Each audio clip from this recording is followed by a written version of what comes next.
All right, guys, I got part of my studio. I got the Lego in. You know what you think? I don't know. I've avoided these videos because I got to put on some sort of shirt and got to think about what to say. But I have really awesome conversations with some awesome people in DC and elsewhere, and I wish there was just a way to record my phone calls, including some of the rants. Um, But hey, I figured I'd jump on here and just do a short video on battleships. Am I serious about building battleships? Because I mean, about a year ago, nobody else was posting about battleships, and I started on a battleship phase, and became determined to meme our way through to building great big battleships. Am I serious? Or is this something else? Well, a little bit of both. Initially, I came right into the battleship. We need to build battleship um, thing because it really, really pissed off a few navalists here and a few admirals in the Navy. I mean, really angered them. And one thing I've learned throughout my life is if the exact wrong people get very angry about something, it's time to dig in. Not just because it's enjoyable to tease them and bust their chops, but because there's usually something lying underneath. So I started posting more and more about battleships, frankly, because of that. And also, when you start posting about something, you start getting feedback, and some of the feedback was real legitimate. And the more and more I posted about battleships, the more I realized we're onto something here. And some real smart people came in and said, hey, you know what? You kind of have a point about this or that. But the first reason I started posting about battleships a year and a half ago was to break the paradigm. This is very important. Let me tell you something. Because we have all of these think tanks and all of these admirals. We have more admirals than active duty warships right now. And they're all very certain about some assertions. And the fact is, none of them have fought a major Navy battle since World War II. Or at least when I started posting all this, they hadn't. Now there's some real action in the Red Sea.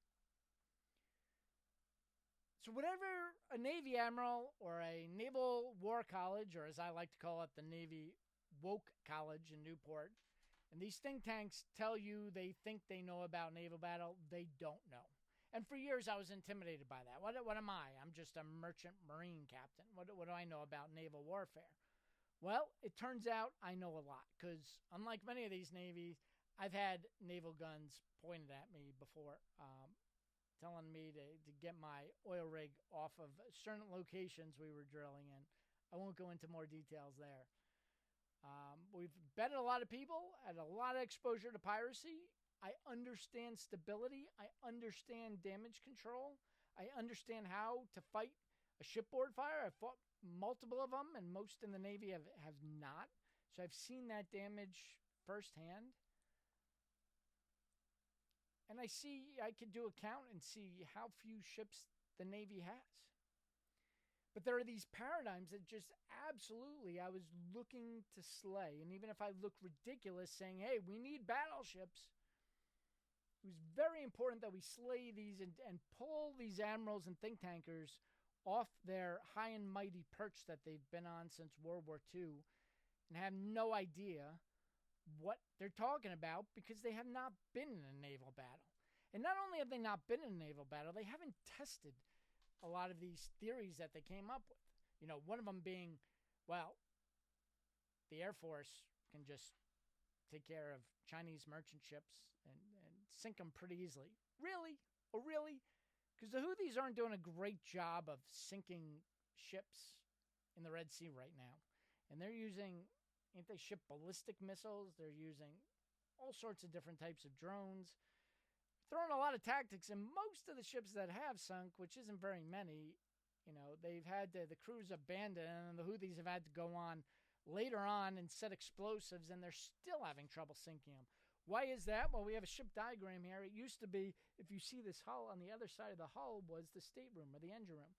Now, for environmental reasons, we have a double hull. So there's a big void space. So the missile goes in, hits the steel, explodes in that void space, and doesn't do as much internal damage as a missile or whatever did in World War II. So they're reading these history books about World War II and, salvage and damage, and they're not getting the real lesson. The real lesson is we have to double down on our salvage, our firefighting. We don't have the salvage ships. We don't have the emergency tugs. If we can't build ships, which we cannot, then the priority should be to actually focus on saving the few ships we do have.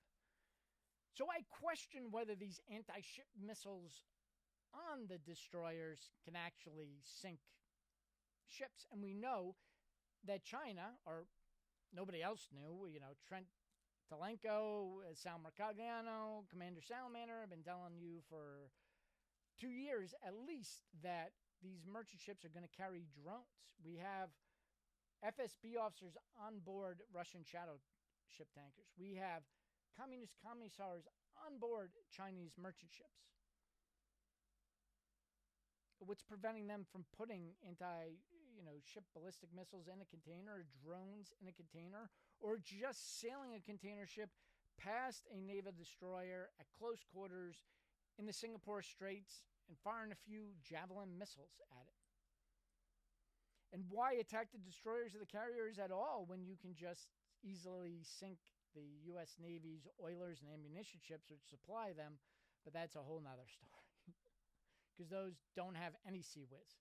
And it just frankly amazes me the things that, real naval officers do not know. I posted the other day. I was like, sea whiz, the Gatling gun, like it's got the big radome. I mean, it's been effective anti-drone, anti-plane, anti-missile. It's been the heartbeat. I mean, now we have other missiles, and we got deck guns and other ways to shoot down drones. But, I mean, it's been a real effective system since the 90s or 80s. Did you know we don't have them on the majority of our Navy ships? And the Navy officers call me out. Oh, you're full of it, John. It's on all the destroyers. Well, the destroyers are just part of the fleet. We got these littoral combat ships, which don't have it. They have CRAM missiles, but I think there's only, there's a limited number of missiles and they can't be reloaded. And then on all of these sea lift ships, the oilers, the ammo ships that are absolutely essential to keeping the fleet in fuel and in munitions, and not just ship fuel, but aviation fuel. You got to refuel a carrier. Why? Because the fighter planes use a lot of fuel. They don't have sea whiz. And then I commented, our submarines don't have sea whiz. And I got all this other flag. Oh, of course, submarines don't have sea whiz. What are you, joking? Well, in World War II, a lot of submarines did have anti-air with deck weapon systems, deck guns. They weren't highly effective, but, they had been thought out and tested and used. But the point is, we're asking for, all these navalists want to build more carriers and they want to build submarines. And I want to build submarines. Trump said, it's the one advantage we have. We're really good at submarines. So why do we need a battleship if we could just build more submarines? Well, that's a pretty easy thing. Look at the Red Sea right now. How we need to fight a war in the Pacific, we need to get equipment over there. And we don't have nearly a fraction of the number of planes we do. So we need ships, and those ships have to go through choke points. And how are the submarines doing at protecting merchant ships in the Red Sea right now? Horrible. They can't. A submarine cannot protect those logistics lines. Logistics wins wars. The submarines can sink enemy logistics, but let's back up there too, because we say, oh, we're going to sink all these, our submarines are going to easily sink all the Chinese merchant ships. They have over 3,000 merchant ships. How many submarines do we have? What is it, 70, 80? How many torpedoes do we have per submarine? It's depending on the class. It's between 20-something and 50. 70 submarines, and only 1/3 of those are actively deployed. 1/3 of 70 times, let's say, 50. It is a fraction of the number of torpedoes you need to make a dent in the Navy, so in the Chinese Navy. So even if every single torpedo launched is a hit, they're still getting their logistics through, and we are not. Carriers, love carriers. Got to build more carriers. I'm not saying we reduce these programs, but we had 2 carriers at one time in the Red Sea. At one time, we had 2 carriers there, full in on the Houthis. We had the largest strike in the history of carriers against the Houthis, and guess what? Houthis are still sinking ships. What is really good against protecting ships is convoys. These destroyers are kicking butt. But we don't have enough of them. So we can't send the destroyers. You need a lot of destroyers to do convoys, which is why we tried building the frigates, which are being built in Wisconsin, but it's, I don't know, 6-8 years behind schedule now. Lower cost, smaller destroyers. Europe doesn't have, their navies are a joke. They've been more serious about guarding ships in the Red Sea because it's more important, that choke point, to them than it is to us. But the maximum number of warships they've been able to send at one time is 3. So these destroyers are kicking butt, but we don't have enough of them. So a lot of people say, hey, we should build a lot more of cheaper frigates. And absolutely, I'm all for that. Let's get the frigate program back on track.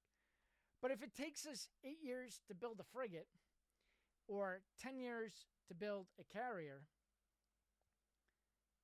why not just build the larger ships, which gets us to battleships? What are battleships? Battleships are very simply larger, armored destroyers. That's all they are. Larger means you can have alternative fuel site. You can potentially put nuclear on there. But even if you do conventional fuel, it can carry more oil on board and munitions on board. Ergo, you're not as dependent on those oilers, which are vulnerable. There's more deck space for missiles, CIWS, CRAM, additional sensors. There's just more room for everything. And if something gets in through that defensive system, the armor can help protect it. And we can build new. I don't want to build old battleships. All you guys saying get the World War II battleships back out of commission, not a good idea. It would be cheaper and easier and a lot more effective to build new battleships because we could put in this double hull armor and fill it with modern materials like Kevlar, and it wouldn't cost that much money. Well, John, where are you going to build it? Well, our friends in Korea, Samsung Heavy Industries, I worked there. I built a $1 billion ship. Give me a year and a half, and I will deliver you a battleship. But what about American workers? All right, guys, this is the time we got to start making difficult decisions. Maybe we do part of it there and the final layup and welding together in Newport. I don't know. But we need bigger ships. We need surface ships because the destroyers are kicking butt right now. They are very effective, but they can't reload their missiles at sea. Once they run out of their 90 missiles, and those missiles are anti-ship missiles, potentially anti-submarine missiles, Tomahawk anti-land missiles, and anti-air missiles. So you got 90 missiles on a destroyer. Only a fraction of them are anti-air, and when you run out of them, they got to go for weeks to a base to get reloaded. Now, the Navy says they're focusing on reloading at sea. Call me, Navy. I worked offshore in oil rigs. You want to reload at sea?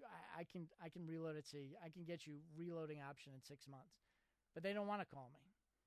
They want to do it the Navy way, and the Navy way is horrible. It's just a terrible plan and is not going to work. So that's it. Don't think of battleships as these World War II and everyone brings back the World War II discussion. Hey, this is the problem with battleships, and battleships got replaced. You know, one thing I love is the destroyer, it's got incoming drones it can send missiles at. And then if the missile doesn't work, it could send CRAM missiles, the smaller missiles. And then if that doesn't work, CIWS can hit it. But you also have that 5-inch gun can shoot anti-air shrapnel bird shot at the drones. You could put up a wall of steel around the destroyer, and everyone's like, battleships are vulnerable to drones, and we got to focus on the drones. Well, China's 5,000, 6,000 miles away. Go look at Palmer Lucky's videos talking about Anduril's drone. Go look at Saronic's video. They all have the same problem. You can't get a small drone across the damn Pacific. And once you get it there, and that drone fires its small explosive, because small warheads are all you can fit on a small delivery device, you can't reload it, and you can't refuel that drone. So it's a one shot and gone if you can get it over there, which you can't.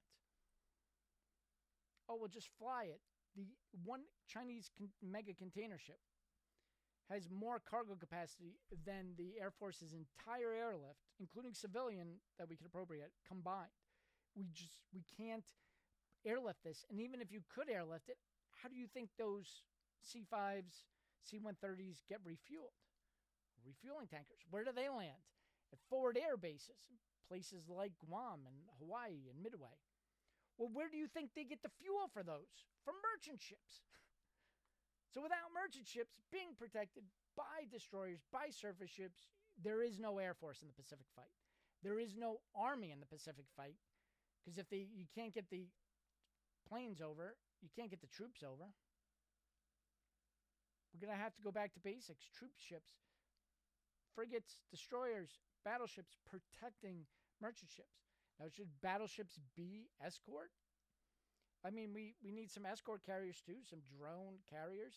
This has to be part of a system, but what the battleship is so good at, it's just firing round after round into choke points, into littorals, into beach landings.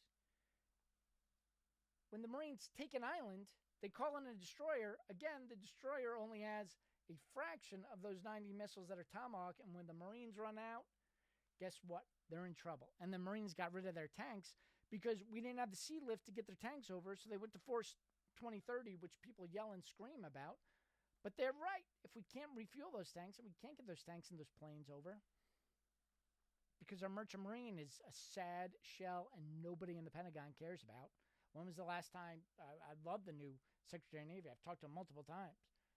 One comment I had the last time we met is, why don't you mention sea lift? And it's months later, he still hasn't mentioned it.